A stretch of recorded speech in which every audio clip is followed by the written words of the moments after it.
Welcome to this edition of County Report this week. I'm Lorna Virgili. Thank you for joining us. Coming up in the next half hour, as the county's senior population grows, so does the need for additional services. We take you to a forum exclusive for the aging population. Plus, the City of Rockville announces its annual holiday drive. We'll tell you where you can make your donations. And later, it isn't the holiday season without the Silver Spring Thanksgiving Parade. And this year, the parade commemorates its 20th anniversary. But first, county authorities outline an ambitious plan to tackle collisions aiming at reducing pedestrian fatalities by 35% in the next 2 years. Vision Zero is an action plan where the county is putting resources to reduce severe and fatal collisions on roads. A goal of 35% reduction by 2019 and a 10-year plan to eliminate fatal collisions by 2030. No traffic deaths by 2030 in Montgomery County. Let me repeat that. No traffic deaths by 2030 in Montgomery County. That's an audacious number. That's a huge, huge change. The county has prevented hundreds of severe and fatal collisions through its pedestrian safety initiative that started 7 years ago. Still, an average of 35 individuals lost their lives and 400 were severely injured on roads on a yearly basis since 2012. In a very short period of time, 3 members of our community were killed. A bicyclist, a 95-year-old woman crossing River Road, a woman getting a bus killed. This cannot happen, and it is time that we stopped using the word accident in our county. There are not accidents, there are crashes. All of these crashes are preventable, and so that is the goal of Vision Zero. The plan expands on priority safety efforts, including key areas of engineering, education and training, traffic incident management, law, policy and advocacy, and enforcement. With additional enforcement, different types of enforcement, working with the community and identifying these areas. The enhanced analysis that comes with this plan really helps us work very smarter so our enforcement efforts are better managed and hopefully will be more effective. But it also pushes with education and causes people to comply with the law voluntarily. For more information, visit montgomerycountymd.gov/Vision Zero. The recent terrorist attack in New York City has left authorities in Montgomery County contemplating how heavily pedestrian transit areas can be further protected to prevent a similar incident from taking place here. I thought about the approach that we should take, and I have not fully talked to the Chief Administrative Officer today about it, but one of the things that I do want to look at, since Al is here and others as well, and Chief McSwain, is whether we need, in areas where we have huge numbers of pedestrians and bicyclists on some of the long trails, do we need to try to find ways in which to put up some pedestrian barriers so that at least a driver who would have the same kind of intention would not be able to drive essentially almost a mile or so without having any kind of break or barrier between himself and people on that path. Projections are that in the coming years, the growth rate of the senior population here in Montgomery County will be almost 4 times as great as that of non-seniors. And with that comes a host of services and resources the county must provide. Susan Kennedy reports about the recent forum that educated seniors about what the county is already offering. It's good news. We're all living longer. And at Boer Park in Gaithersburg, dozens of seniors stopped by a forum sponsored by Councilmember Sidney Katz to learn about continuing to lead a long, fulfilling life. And so it's important that they realize that they're not alone. It's important to realize that if you have a problem, that you can call on someone in Montgomery County that will help you straighten out that problem. The forum included a showcase of the wide array of senior services provided in Montgomery County. Old scams don't die, they just get reinvented. Eric Friedman oversees the county's Department of Consumer Protection. He says many of the complaints that come into his office deal with some sort of senior scam. That's right. Senior scams are a big business. You know, it was the front cover issue of Consumer Reports a few years ago, and it continues today. So we really welcome this opportunity to reach out to seniors in Montgomery County, let them know about the services that the Consumer Protection Office has, that the State's Attorney's Office has, and volunteering. We've got to also make sure that we protect the seniors in this community and make sure in their twilight years that they are fed and housed properly. I think everybody in government needs to strategically plan for the demands that are going to invariably come as the size of that population increases. Will there be more financial fraud cases involving seniors? Absolutely. Will there be more neglect and abuse cases, both physical, sexual? Absolutely. Look, you just look at the numbers. 1 in 4 people in this county are going to be over the age of 65. It's the fastest growing demographic in terms of population. Electrical system of the building. Now, even those... Marilyn Avanti was scammed out of $80,000 several years ago.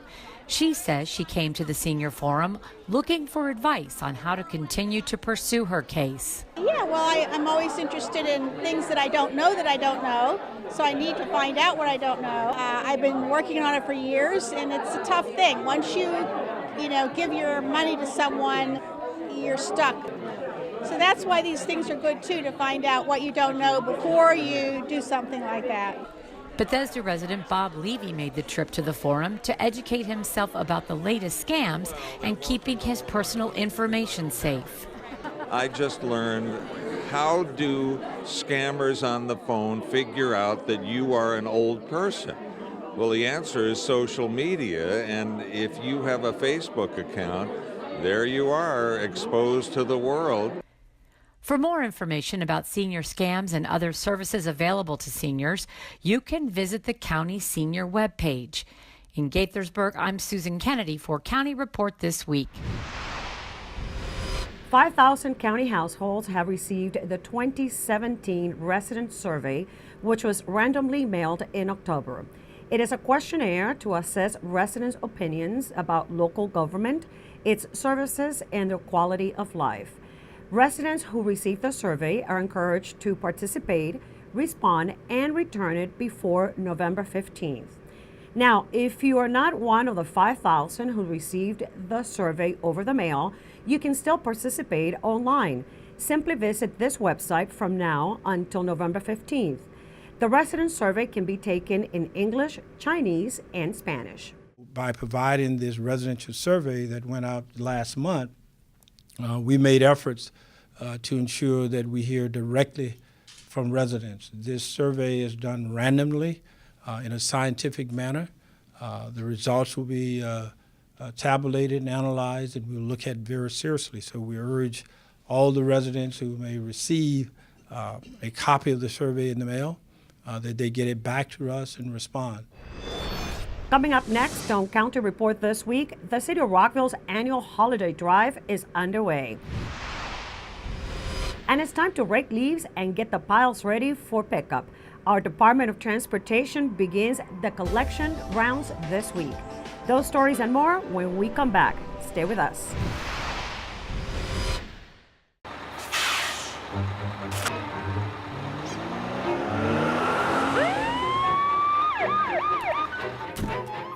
Hey, mister, down here.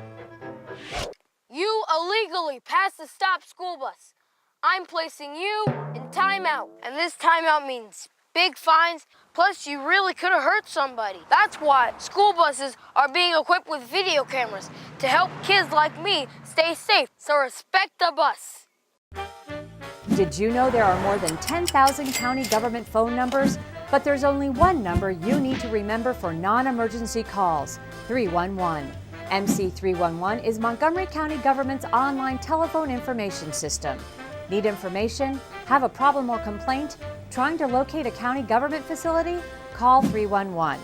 The call center is open Monday through Friday, 7 a.m. to 7 p.m. The website is available 24 hours a day, 7 days a week. Welcome back to County Report This Week. I'm Lorna Virgili. The opioid epidemic continues to be a battle nationwide, including here in Montgomery County. Officials say 43 people have died so far this year as a result of an overdose, which is up from 39 last year. Dr. Raymond Crowell, Chief of the Behavioral Health and Crisis Services section of the county's Department of Health and Human Services, talks about how the county should combat the problem. There are things that we haven't talked about in this county that we need to talk about. Needle exchanges, for example, and or safe houses where people can come and under supervision decide that they want to use. If they want to use drugs, it's a way of keeping them safe, but also at the same time a way of putting them in contact with someone who might be able to help them out of the world of addiction and into recovery. It is controversial and it is anxiety-inducing for a lot of folks. I think the idea of it raises the question: are we supporting an addiction, or are we helping to get people off of drugs? And I think there's some middle ground that we have to chart between saying just get off drugs and wagging our fingers at folks, and trying to acknowledge that this is a real serious medical condition, and it is a very hard condition. Addiction is a very hard thing to beat. Montgomery County Planning Board member Norman Dreyfus was recently inducted into the Montgomery County Business Hall of Fame at a luncheon at the universities at Shady Grove. The event recognizes outstanding Montgomery County business leaders who positively impact the corporate environment and support motivated students on their journey to excellence in higher education. I just want to again congratulate all of this year's honorees, and I want to thank you. It's just a wonderful honor. You know, I've been in Montgomery County for 46 years and in 2 businesses, all in real estate, and it's like a pinnacle of where you can go after that. So I was more nervous than this than anything else I've been doing lately. I was just very fortunate to be with companies that respected the things they did and wanted to do a quality job and always wanted to do the right thing. So it made my job a lot easier to be able to deliver things that were, if we weren't right, we'd fix them.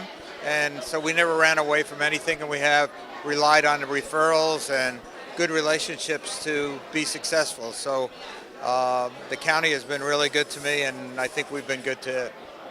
Norman fits our profile of a long-standing business leader, someone who's worked hard to help build a business in the county, and someone who's done a lot to give back in his charitable endeavors and public service.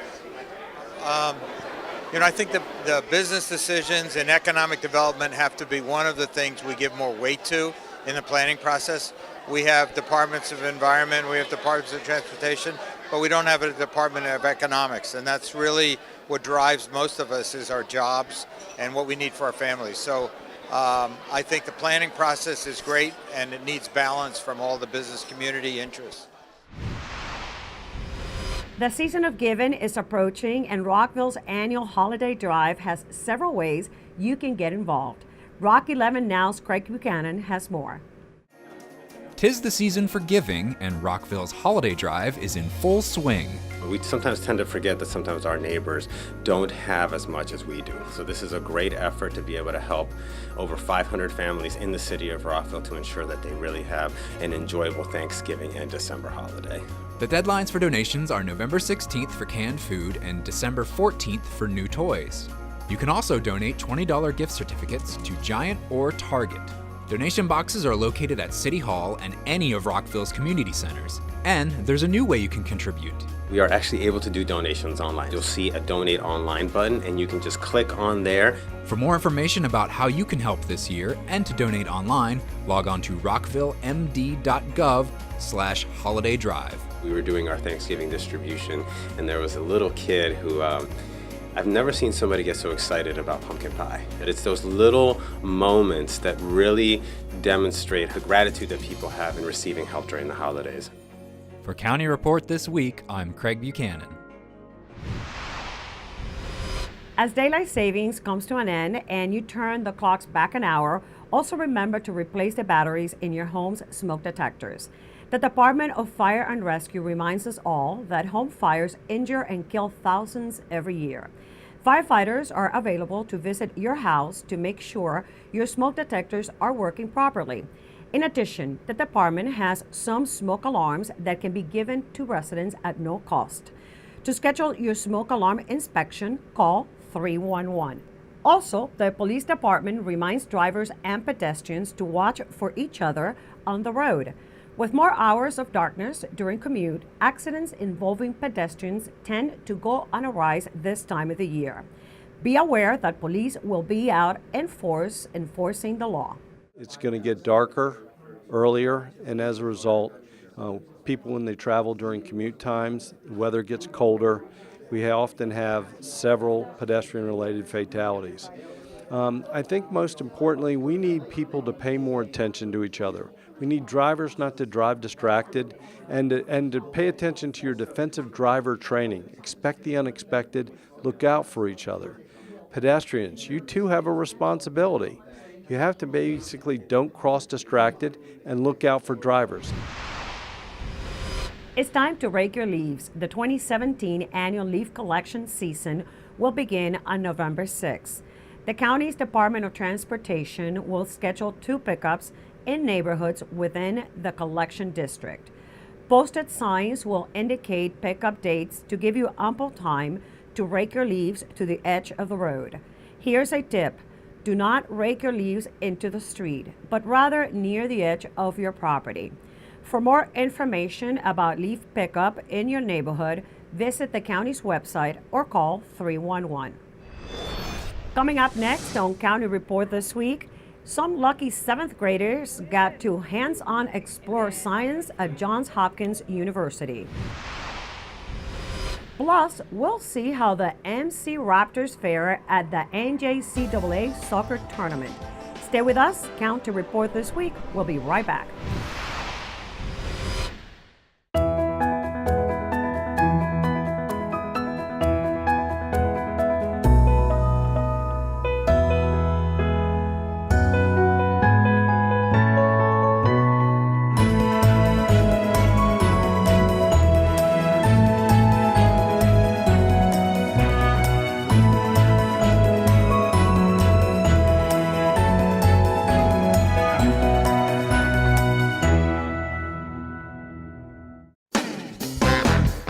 Invited to Montgomery County's premier social event, the 32nd Annual Executives Ball, and the beat goes on, will be held Sunday, December 3rd at the North Bethesda Marriott. Celebrate 32 years of support for the arts and humanities. RSVP and purchase raffle tickets online for your chance to win a 2017 Toyota Prius C. Attendance is not required to win. All proceeds benefit arts and humanities organizations. We'll see you on December 3rd.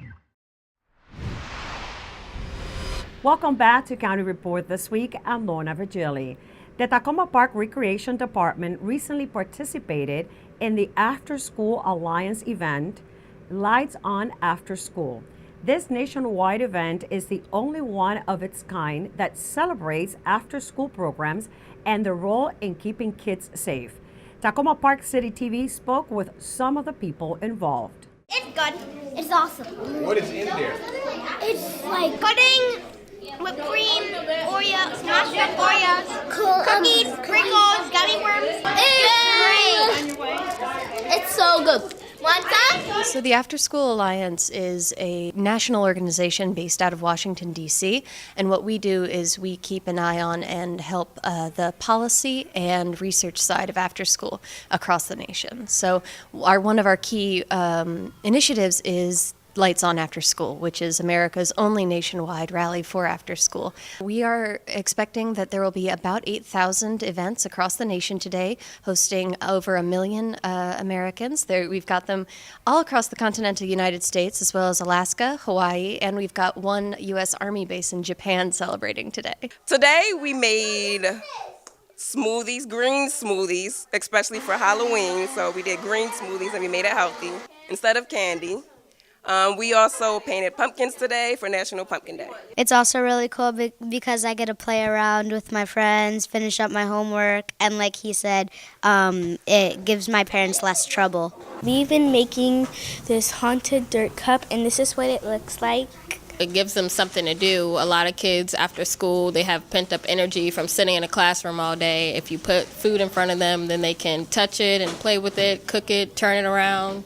all kinds of stuff. As a mom and also as the mayor of the city, after-school programs are essential these days. It provides children the opportunity to have a safe place to go after school, to do homework, and more importantly, to relax, have fun, and explore new things like music, arts and crafts, dance. And for working parents and non-working parents, it's a great way to make sure your children are safe and can get enrichment. Hundreds of 7th grade students from Kingsview and Poole Middle Schools had the opportunity to bring science to life while participating in the annual Frontiers in Science and Medicine Day. MCPS TV was there and brings us more of the event. More than 500 MCPS students traveled to the Johns Hopkins University Montgomery campus to participate in the 9th annual Frontiers in Science and Medicine Day. Students don lab coats and gloves to become scientists for the day. The event hopes to inspire students to become the STEM workforce of tomorrow. These 7th graders are learning about careers in science and medicine that they might not know about in our community. They are learning about pharmacology, forensics, epidemiology, and they are learning that they can take the lessons from the textbook and apply them in real life situations. We're learning about how to get the right amount of protein in a skin cell to test for Alzheimer's. Students had the opportunity to conduct a variety of experiments and interact with scientists and medical professionals from more than a dozen organizations. This event is all about partners and making a great event and experience for kids. I hope that we spark interest in the STEM fields. I hope that students say, this is what I want to do. I want to take the sciences, I want to take the math courses, I want to be a part of this. I'm thinking about being a scientist in the future. Being here today, it showed me how many opportunities there are in science and medicine. I'm wearing a hazmat suit. Scientists use these when they're dealing with diseases like the Zika virus or malaria. I learned so much today on how scientists operate. Today was a really cool day, and I wish I could do it again. The NJCAA Region 20 and District 8 Championships soccer tournament was held, and both the Montgomery College men's and women's teams competed for the titles and a trip to the upcoming national championships. MCTV's Michael Brown was there to follow all the action. The MC men's team took on Anne Arundel in their opener. MC jumped out to a quick lead when Alex Villatoro fed Eunice Ben-Muna, and he buried it. They quickly added another when Giles Bevan scooped a header out of midair to send it home. And with the help of great goaltending and defense, held on for the 2-1 win. Then in their semifinal, MC took on Nova. The two teams played 110 minutes of exciting but scoreless soccer, sending it to penalty kicks. Each team made their first 5, but when MC missed one, Nova took advantage to pull out the nail-biter and end the Raptors' season. No one gave MC's very young women's team much of a chance to advance. They'd been injury-racked all year and came in under 500. In their first match, they took on Howard, who had just beaten them 3-0. But after a scoreless first half, MC's Gabriela Fernandez gave the Raptors a lead, and that opened the floodgates. As goals by Galen Hirabayashi with the header, Viviana Rodriguez on a breakaway, Yasmin Argubi with another header off a corner, and Fernandez again with the acrobatic move gave MC a 5-1 win and a trip to the tournament finals. In the finals, MC faced Anne Arundel with a trip to nationals on the line. The Raptors shook off the horrible weather to jump out to a quick lead on Hirabayashi's laser off an assist from Fernandez. Just 7 minutes later, Hirabayashi made it 2-0 MC when she headed in Nicole Godet's gorgeous free kick. And then, late in the second half, Hirabayashi would simply not be denied as she sent this beauty to the back of the net from outside the 18 to give her a hat trick and wrap up the win. The 3-1 victory gave the Raptors their second straight Region 20 and District H title and sends them to the NJCAA Nationals in New York, November 9th through the 12th. For County Report This Week, I'm Michael Brown. One of the most influential community organizations just celebrated its 35th anniversary this year. Coming up, we'll take you to the celebration of the Chinese Cultural and Community Service Center's 35th anniversary special. And the county's Thanksgiving parade returns to downtown Silver Spring. County Report this week returns after this. Interested in career success? Get to Montgomery College and we'll get you going. You can earn an associate's degree in only 2 years. With 3 campuses, award-winning faculty, and multiple online learning opportunities, Montgomery College will empower you to set your course and succeed. Want to pursue a bachelor's degree? If you start at MC, you can save 1/3 on total tuition costs of a 4-year program. Apply today. Introducing Ride On Extra, coming to Route 355, fall of 2017. The bus with less stop and more go. Regular Ride On service has 80 stops between Lake Forest Transit Center and the Medical Center Metro Station. Ride On Extra has 85% fewer stops. Plus, Ride On Extra is all about the extras. Free Wi-Fi, USB charging ports, real-time info displays, and runs every 10 minutes. It's Ride On Extra. Less stop, more go. Welcome back to County Report this week. I'm Lorna Virgili. Beginning your life in a new country can be daunting, but a large and supportive community organization can make all the difference. For the past 35 years, the Chinese and Culture Community Service Center has been providing Chinese immigrants valuable resources, information, and support. Crystal Park has the story. One of the most prominent and oldest Chinese organizations in the county celebrated its 35th anniversary this year. CCACC has become a powerful community force, not just for Chinese American residents, but for the community at large. Founded in 1982 by first-generation Chinese immigrants, the Chinese Culture and Community Service Center, or CCACC, was born out of a desire to give Chinese immigrants a sense of community in a new world. 35 years later, CCACC has become an invaluable resource for Chinese immigrants living in Montgomery County. The nonprofit group celebrated its 35th anniversary at Gaithersburg High School. The celebration included special performances and recognition of outstanding volunteers. Even after 35 years, the core mission of CCACC has not changed. I think the most proud aspect is that we haven't changed our original goal, and also the organization kept basically the same as we started. Today, they offer an adult day healthcare center, Pan-Asian volunteer health clinic, after-school programs for kids, and even medical services at their Gaithersburg headquarters. Although it began as a way to help Chinese immigrants navigate life in Montgomery County, second generations are benefiting from its services too.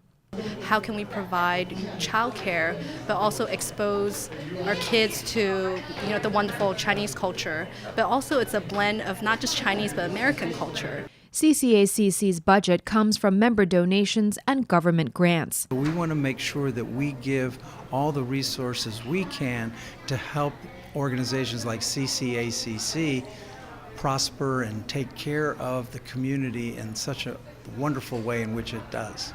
In Gaithersburg, I'm Crystal Park for County Report This Week. And it's almost time for the 2017 Montgomery County Thanksgiving Parade. Save the date for Saturday, November 18th from 10 a.m. to noon. As usual, the parade will take place in downtown Silver Spring, starting on Ellsworth Drive and ending at Silver Spring Avenue. The parade will be big, loud, and exciting, with marching bands and Latin dancing groups, floats, giant characters, and balloons, and over 120 units. The Montgomery County Thanksgiving Parade is the only Thanksgiving parade in the Metro DC area. This year on Veterans Plaza, the parade offers a place to take your family holiday photos. All parade selfies marked with the hashtag Moco Thanks Parade will be broadcast on the Jumbotron at Ellsworth and Fenton along the parade route. For more information, visit montgomerycountymd.gov/rec. With that, we close this edition of County Report this week. Remember to like us on Facebook and to join us again at this time every week for a look at what's going on inside Montgomery County. I'm Lorna Virgili, and thank you for watching.